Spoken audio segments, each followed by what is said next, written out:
Hi, this is Roger, thanks for dropping by. The idea of this video was really sparked off by one of the posts I put on my Facebook page, which was some pictures of orchids I've lost over the years. And somebody suggested it might be nice to do a video about those orchids. Well, it's difficult because they're lost. But what I thought I could do as a sort of follow-on idea is to go over my rescue orchids. How they got in that state, why they got in that state, and what I've done to try and get them going again. And in amongst there, hopefully, are some tips as to what not to do in the first place, in some cases, and the thoughts that go into how to rescue a plant, depending on what type it is, what state it's in, and all that sort of stuff. So I'll get the table cleared off. We'll get some out. I'll get them out in groups as they come off the shelves, and then we can have a chat about each one. As I said, how it got in that state in the first place, and what I've done about it, and whether it's working or not. Because, you know, some plants just don't want to be rescued, and others just want to live. They just really try hard, and the least we can do is give them some help. So we'll have a go at that today. Right, the first three are mounted orchids, and they're all here for a different reason. This Miltonia was one of three that I bought from Madeira. This is Miltonia Queen Ann. Had some lovely blooms earlier this year. Well, it's now last year, isn't it? Not this year anymore. That's going to muddle me up. But all three of those plants had Fusarium really bad, and one of them never made it. The other two were treated frequently, and the oldest part of this plant, the two oldest pseudobulbs at the back of the rhizome, are still infected, but the infection's been killed, if you see what I mean. But that part of the plant will never get better. You can see it attempted a new growth and failed miserably, and no new roots have come out of that section. But it progressed from there with one new pseudobulb, which was its hope. Yeah? That then progressed and produced two more. Those were the ones that both flowered last year, and each one of those is now producing two new growths. Yeah, so it's made it, it's recovered, but until I actually deal with this plant, which may involve taking it off the mount, possibly not, it may just involve extending the mount or something like that. Decision not yet made, but we've got 4 strong, or 3 strong and 1 just starting new growth that are pushing on nicely now. So a recovered, I would say, Fusarium plant. It can be done. So that's that one. That's really out of its rescue situation now. It's growing okay. So put that one to one side. This is one of, well, it's now several. This was one of my 2 Neofinetia falcatas. This is a little miniature one. This doesn't grow large, it never has. It's never bloomed for me, and it's never grown well. And the reason it's in its state now is that the media broke down. It broke down a lot quicker than I expected, and also, I didn't realise that these ought to be kept quite a bit cooler and drier in the winter. And it got some rot set in at the base as a consequence of being too wet and cold. The two don't go together very well. And when I went to repot it, the idea was to refresh the media. It fell apart, literally. It fell into pieces where the rhizome was rotted in several places. So I thought, well, if it stays too wet in a pot for this particular version, then let's try it on a mount. So I picked the best pieces and mounted them. It wasn't done that long ago, but there are signs of new fans. Certainly on that top piece, there's 2 or 3 new fans started since it was mounted. And there's a little new fan in that centre section. So, and a little new fan on the left-hand one at the bottom. So it's now deciding to grow. And for the size of the plant, it has incredibly thick, fleshy roots. So it's going to lend itself to a mount better, I think. It's recovering. It's not recovered. There's some still manky looking leaves on here, but hopefully when the new fans grow they'll have their nice deep green colour, because this one is a dark green. It really is a deep green colour. And it's surprising, from one original source, Neofinetia falcata, there are so many different varieties that you can get. I mean, my other one is a nice variegated one. Anyway, it's not going downhill anymore, and it's starting to show signs of coming back. The idea being that if it does grow well, the chances are there'll either be some separate plants, possibly some to go on to others, or just leave it on there and let it grow into a bush, if it will. And then perhaps it'll bloom as well. Never bloomed for me, that one. I've had that, must be 4 years now. Never bloomed. And it's never grown that well either. But it looks like it's doing better now. Obviously the growing season will be the proof of the pudding. So that's that one. Now this one I got in a sorry state. This is this came from Beatrix along with 3 nice Cattleyas. But this was a young plant in quite a poor state when I got it. I still don't know if this is going to recover. It does have a few active roots, so it hasn't got a lost root system, but it hasn't got a good one by any means. The larger cane on there hasn't shriveled, and the 2 growths that it had, the shorter ones, one of them's failed. That one is no more. The other one's still got a tiny little green leaf on it, but its hope is based on that little tiny new growth. That's all it's got going for it at the moment. This is going to struggle, but all I can do is hope, you know, and hope this gets going. And it's a little story with Victoria regina. It was named after Queen Victoria in the UK. Now, unfortunately, it's a species orchid and you're not allowed to have a non-Latin name, so they stuck an E on the end to give it a Latin feel. So it's Victoria reginae. But if you say it like that in the UK, you'll get told off. The E is ignored. It's Victoria regina. So I'm reliably told by several people. So that's the 3 mounts. Now we'll have a look at some pots. The history of these 2 Cattleya pieces goes back a long, long way. It goes back to a time when I didn't know about Fusarium and the plant had it. While it stayed in its pot undisturbed, it didn't seem to be doing too bad, even though it was infected. But it stayed in its pot too long and started to lose its root system. And Fusarium has a nasty habit of just lurking in the background until the plant gets under stress, and then it really takes off and takes the plant down. So basically when I repotted it, it lost its root system. I didn't know about the timing with Cattleyas or anything like that. This is going back a long time. And so I ruined the plant effectively. Not long after it had bloomed, which is annoying. Pop up of the bloom to show the reason why I'm hanging on to this flipping thing. But nonetheless, the 2 pieces stayed bare-rooted for ages, or I say bare-rooted, non-rooted would be a better way of putting it. And they both did nothing for ages, and then they started to show some signs of life, and I potted them up. Now the state of play we've got at the moment, this piece here. You can see, although these are not great leaves, you can see the size the pseudobulbs and the leaves should be.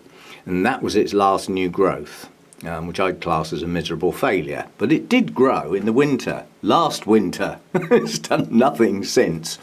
But we do have little signs of life in the root area. And I need a new growth on here before I'm prepared to do anything. The other one, however, which is one of our project plants, so we keep a regular eye and do updates on the project plants, that's the idea. This piece is now in a state to come out of its pot and remove the older part of the plant which is infected. Now I haven't made the decision yet, but given that this is next to nothing, this at least has a leaf. I'm probably going to cut it there, but I may cut it lower.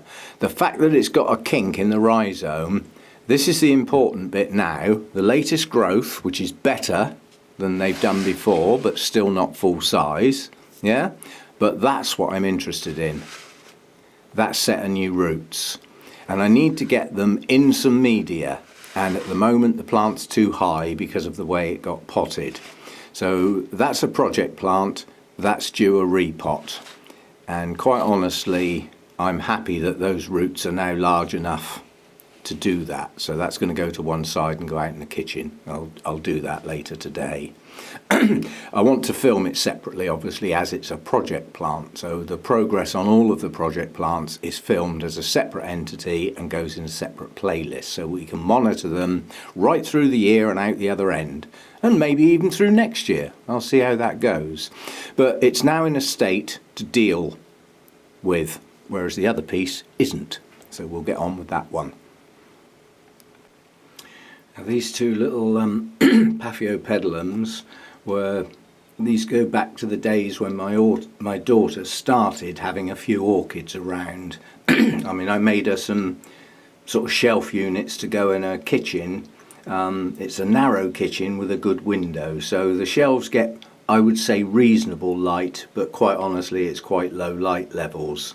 So she could only pick on plants that, you know, didn't need bright light, or it wouldn't have worked. The problem was her flat has a very dry atmosphere, and despite having some humidity trays, it just wasn't suitable. And then as we were, you know, for the year or so leading up to her major heart surgery, she neglected those plants. She had other things on her mind, and even though I visited frequently, I didn't want to make a big deal out of it. For the obvious reasons.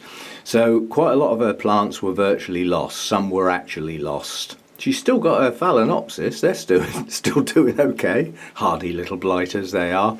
But nonetheless, these two little miniatures, as these are genuine miniature Paphiopedilums, arrived to me with no roots, in a very flippy-floppy manner, no hydration, and I thought they were lost. And this little one here, if it's going to come out, this is not very easy. Let me just get them out. I'll put the camera down. Come out. Right.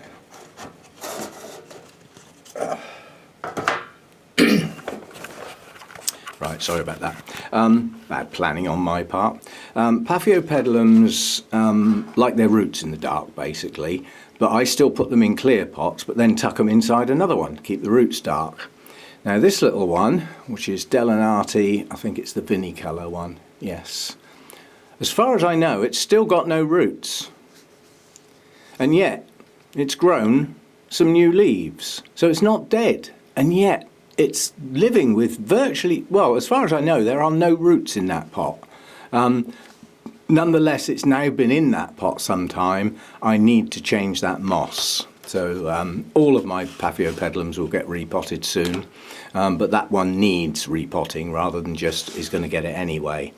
And this little one, which is Paphiopedilum tonsum, this one has grown a few roots. Not many, but you can see down in the pot there are a couple of roots. Produced those during the growing season last year, along with 3 new leaves, one of which is just starting now. So this one's made it, but I wouldn't say it was safe yet. Nonetheless, change of media, nice fresh media for those two, and we'll see how they do. I'm surprised this is still alive. A Paphiopedilum with no roots should be doomed, but it's hanging in there, so there is hope. And I'd like them to make it, you know, I really would, for sentimental reasons, if nothing else. So that's my 2 rescue Paphiopedilums. But they are miniatures. They're not small plants because they're young. They don't get much bigger than that. They are small plants. So sort of coming on, but not out of the woods yet by any means. Now this is a classic example of a plant living and thriving with Fusarium, because this plant was an absolute stunner last year, Miltonia Sunset. It was in bloom for ages, just kept pushing up spikes. It looked great, but it outgrew its pot basically, So it was due a repot. And at the time I repotted it, I thought there's a couple of older bulbs can come off, and as soon as I cut the rhizome, well, I won't say out loud what I said, because I did actually say it out loud, but basically it was infected, so I had to deal with it. And this is now a project plant for that very reason, because it's a recently discovered infected plant. It's had its treatment that was filmed. So it's become a project plant to see if it fully recovers over time. What I ended up with the 3 leads, so each lead had 2 pseudobulbs and a new growth, yeah, but no new roots as yet. The new roots on this one come a bit after the new growths push out, not at the same time. So the new growths have to push on a bit before it gets roots. And this is the first time I've looked at it closely. What I'm after is these are the older roots, yeah? It had some, so it can stay hydrated. They're not the best of roots by any means. Now this particular piece had the smallest new growth, and it hasn't moved much since then. And at the base of that new growth I don't see any roots yet. If we come round to this new growth, I can already see there are new roots, and this one is growing. So we have new roots. The theory is that because it was treated when these new growths were young, the idea is that I hope the infection hadn't got into the base of that section of the plant, which means the new growth can hydrate itself. If it then produces new roots, it really can hydrate itself, because it's a new set of roots that aren't infected. They've grown since the treatment. Yeah, so that growth's pushing on okay. And the other one, I can see the new roots without digging into there. New growth on that one now is producing, there's actually a lot of new roots at the base of that one. So we're monitoring the progress of this. But for such a strong, healthy, floriferous, lots of flowers, plant, to be infected was a bit of a shock, I must admit. But nonetheless, it's been treated in a manner that I've used before, that seems to have worked in the past, in the main, I won't say across the board, and it seems to be coming on. So, yeah, that's the reason that got like that, because I didn't know it had a problem. Seemed to be doing so well. It shows you've got to keep your eye on things, you know. Anyway, it's coming on. It appears to be doing okay. At least 2 pieces have new roots being produced. This one's a little bit behind, but that was a tiny new growth and it hasn't moved much. So we'll see how they do. If I get 2 out of 3, I'll be happy. But 3 out of 3 would be better. Not all rescues are tiny plants. And quite honestly, if there'd been a box of chocolates on the raffle table, I wouldn't actually have this plant. I won it in the raffle at the Orchid Society, and out of what was left, because my ticket came up towards the end, this was the best of the evils that were there, I think. You know, there were several books there that of no interest, and some soap, and you know, all the leftover bits after everybody's had the good stuff. But I thought we'll give it a go. Some serious slug damage on this in places. Serious slug damage. I mean, that cane's almost eaten away, and yet the top is starting to grow. So there's obviously some pathway through that gouge in the cane to actually get to the top of the plant. I ought to cut that cane off really and push the growth from the base, but it's got so many leaves on it, that's its food, that's its photosynthesis, so I'm leaving it for now. But yeah, this slug damage is extreme. You know, there's a great hole there, great gouge out down the side here. So, and then we come down to what I had. This tiny little piece here was just separate in the pot, and it was completely distorted, all folded round. And I thought, I'll stick it in the pot and see if it grows. Well, it is. It is pushing on now, and hopefully it's doing some branching on the roots down below. A lot of the roots on this were either eaten off, or their growing tips had failed. It just hadn't been looked after, basically. So we had the big cane, and then we had this other cane, which is in fact a kiki. It's growing not from the base of the plant, slightly higher. And that one pushes up round here. Again, serious slug damage round to this growing point. And effectively, these were the two leaves. This is new, so it is growing. And then it had a tiny little sign of a new growth down the base, which is now that big. So it is growing. I can't see me keeping this long term, because if that's how tall it's going to get, it's going to be a nuisance. This is quite a high light requiring orchid, which means it ought to go higher up where it can get that light. It's going to touch the roof wherever I put it, so it's going to be a nuisance. But down the line, when this gets going properly, and this other one hopefully gets going a bit better, I may take the tallest cane off. And depending on how this was kept before, it might have grown that tall because it was struggling to reach some light. Yeah, and it may not naturally grow that tall, but that's a wait and see. You know, if it was more this sort of height, I could cope with it. But I've got a very good epidendrum, reed cane radicans type, my nice Comet Valley, the orange one, and I love that plant. But I don't need lots of these types of plants, you know, so this one may be one too many. But I'm trying to get it at least in a state where it looks reasonable. So it is a sort of rescue, really, because it was in such a sorry state when I got it. But it's showing signs of improvement. I mean, this is the best bit, obviously, this nice new cane. And hopefully some roots will come out of the base. Yeah, there's some signs of some roots. So get a new root system under that part of the plant and maybe take the large cane off and sort of start it again. But I've got to leave that large cane on for now because it's got so many leaves on, even though it's badly damaged. So we'll see how that one does. This just gets ignored. I chuck some water on it now and again when I remember. And it has to live on the floor. I've got nowhere else to put it at the moment. So that's that one. It's a NOID, but it's an epidendrum reed cane type, probably related to radicans or something like that. It could be a hybrid. I've got no idea. Now this one is, actually I should say was, a really good Brassia. I mounted it as a young plant and it took off on its mount and did very well.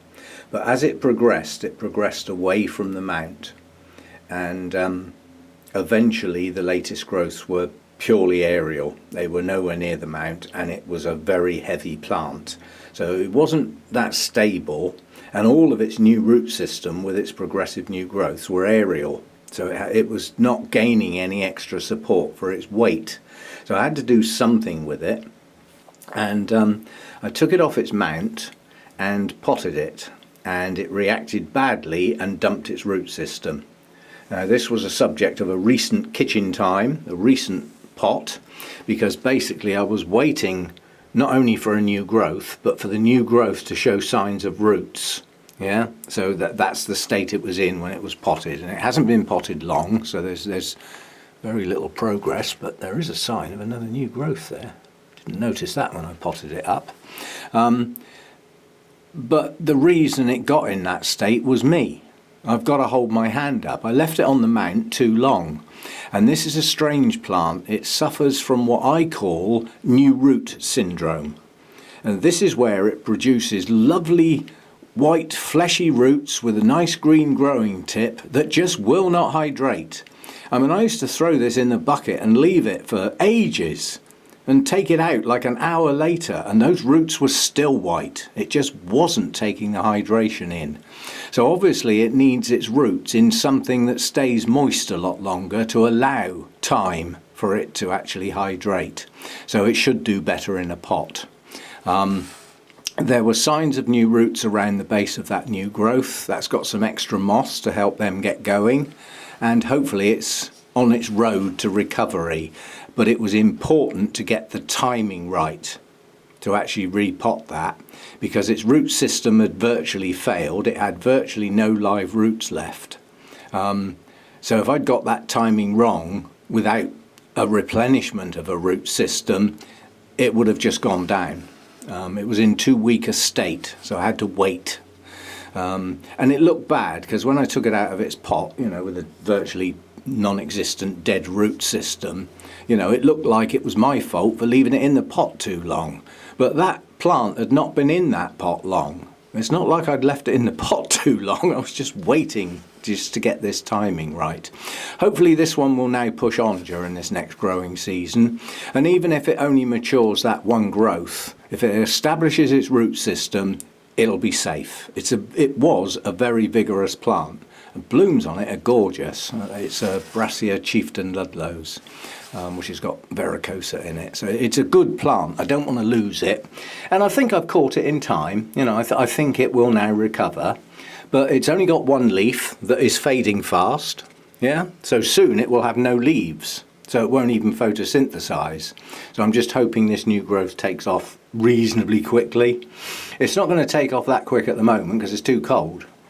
You know, this is Oncidium Alliance. They like some warmth. They don't like to be cold all the time, or certainly not this type.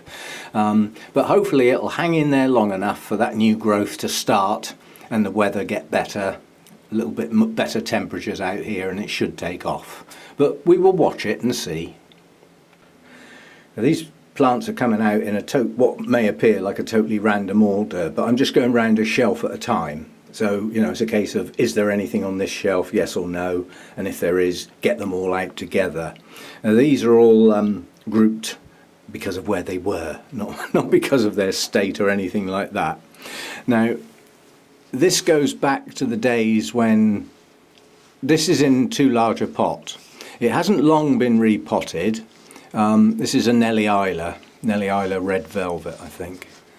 Yes, Nelly Red Velvet. And I've never been able to grow these well at the best of times. But when I repotted it, it had some serious damage. That actually is scale damage. They practically destroyed the coating on that pseudo bulb. I'm pretty confident it's free of scale now. If you can ever be confident that a plant's free of scale if it's had it. But it had this little new growth, and I thought, well, you know, if it's going to have a future, it's in that new growth. Now, that new growth has attempted to bloom 3 times, would you believe? I've stopped it in every single case. It put up a little spike there, which I trimmed. It then put up another one here, which I trimmed. And its latest attempt came out the top of the pseudo bulb, which I trimmed. You're not blooming. You can try as often as you like. You're not going to bloom. You're going to get some strength into that growth. There's some swellings near the base, so it should be some new roots soon. And then its next new growth, hopefully, will be its hope.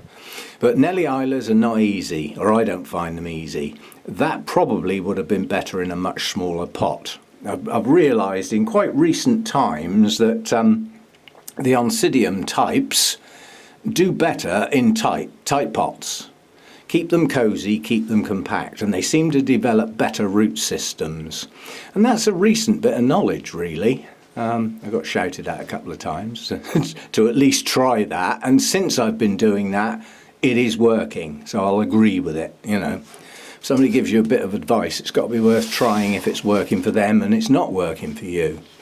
Now, this is my last wildcat. I think I used to have 4. 2 of them got bacterial infections that got too great a hold, took the plants down.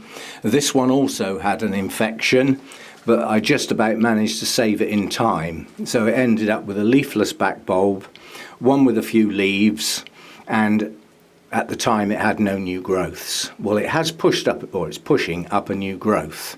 There's no sign of good root activity in there yet, but again, that's going to do better hopefully when the warmer weather comes. So I'm hoping it's saved. It is one of my favourites of the wildcat, Cheetah. So there's that one. This thing. When I got this was a spectacular plant. This would have been classed as a tiny pseudo bulb on the plant I actually bought. It was stunning. Lovely big fat pseudo bulbs, good strong strappy leaves, and it bloomed. And the blooms are huge and spectacular. And then it just went down. Never really known why. And, it's progressed in a very poor way. Pseudobulbs have progressively got smaller, including the latest one, which is the smallest one. And those leaves are pathetic. But it is growing some roots. And it has got some active roots in the pot. It's not the best root system, but it's hanging on.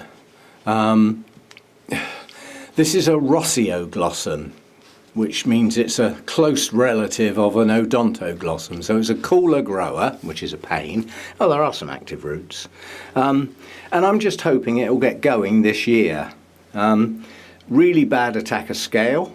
Back in the wishy-washy soap days, instead of getting the flipping things dead.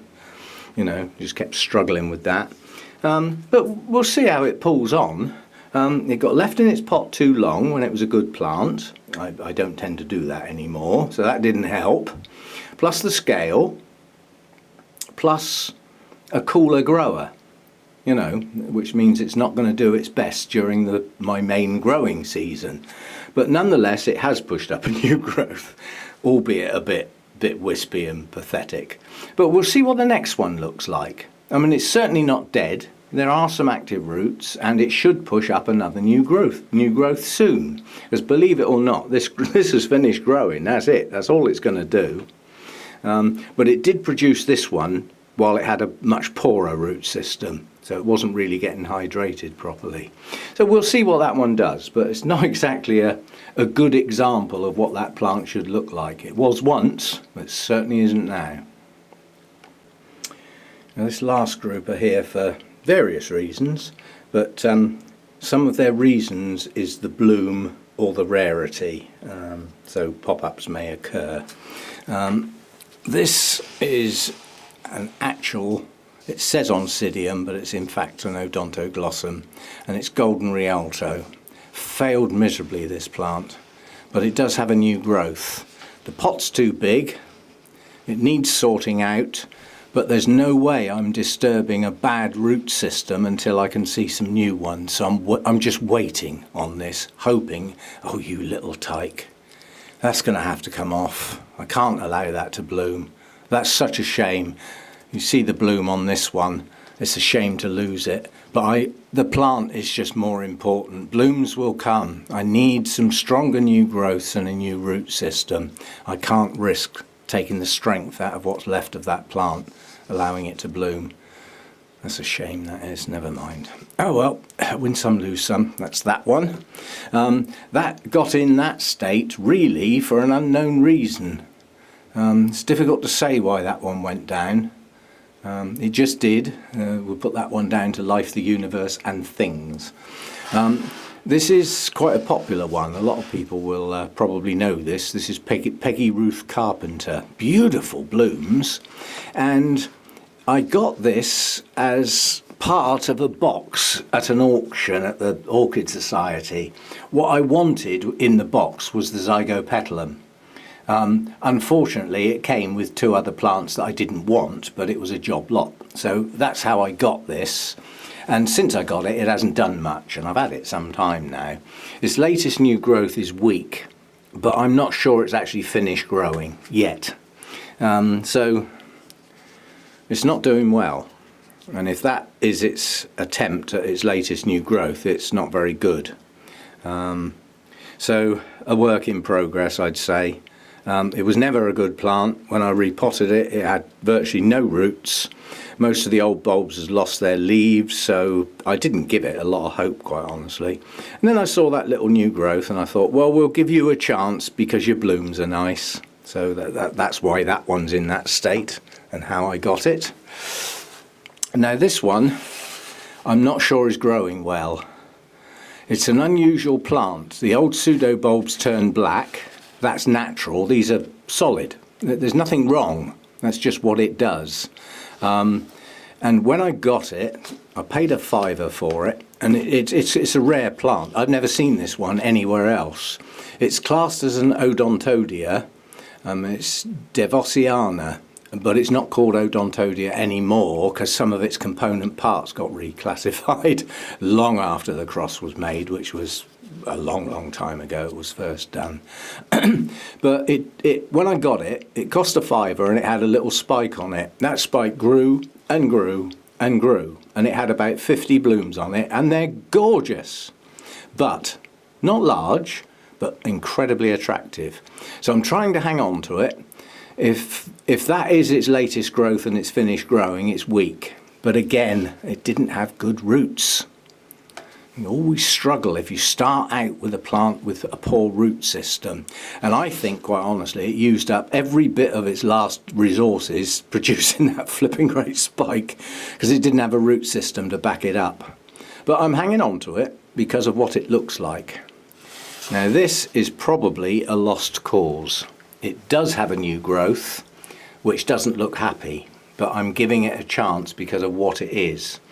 This is a rare plant in this day and age. You don't come across this. It's a hell of a job to find one for sale. And it was Odontoglossum crispum. And this has got so much history with this plant. It's one of the first tropical orchids that came back to the UK in the Victorian days, and is reputed to have started the orchid craze amongst the wealthy Victorians, where they all had those gorgeous cast iron ornamental greenhouses built with huge big boilers in to keep everything hot and steamy. It's an Odontoglossum. I'm surprised they just didn't kill them all. But nonetheless, it's now called Oncidium alexandrae. And I got this from a trip to McBean's, so it's one of their own produced from seed type plants. So it has a rarity in where it came from and what it is, and would virtually be impossible to replace. And it did bloom a while back, and it seemed to be doing reasonable, and then it got the dreaded bacterial infection, got into the bulbs and took them down. They just went soggy. I remember when I repotted this, one of them actually burst and all that soggy smelly mess went all over the place. I managed to keep one bulb and it's starting a new growth, but it's far from happy. If that makes it, I'll be very, very surprised. But I really am hoping, because it's special.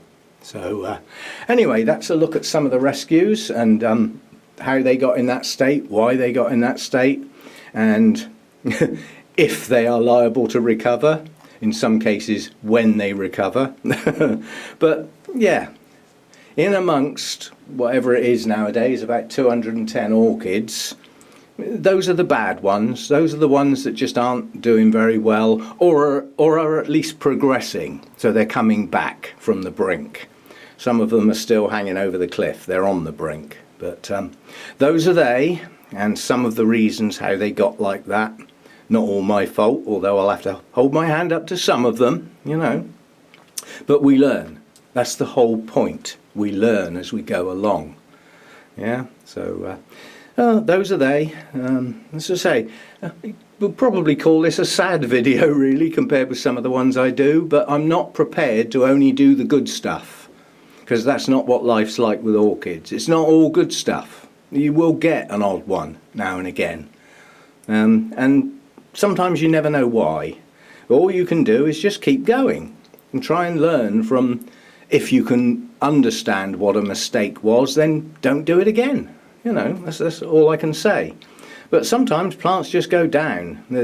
You can't even see why. But just keep on top of things. Look out for bacterial infections. They work fast. Take a plant down faster than anything else. Yeah.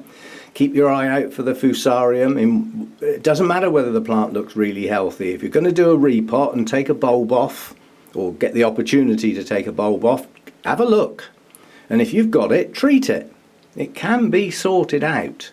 And keep on top of your bugs. Yeah, as I said, I've always said, if you've ever had scale, you've probably still got some lurking, hiding, you know. Damn near impossible to get rid of. But I know one way of getting rid of them. You take it out in the backyard and put a flamethrower on it, but then you lose your plant, obviously. But keep your eye on bugs. They can transmit things. You know, they take a bite out of one plant that's got a problem and transmit it to another one. So keep on top of your bugs. Keep on top of your repotting. Keep dates, you know. know when something's coming up and due for a repot because of the length of time it's been in the pot. Don't let them stay in there too long and let that media break down and start taking your roots out, because then you're into a recovery situation. Try and keep your plants growing and keep them strong, and that's all we can do. See you next time. Thanks for dropping by.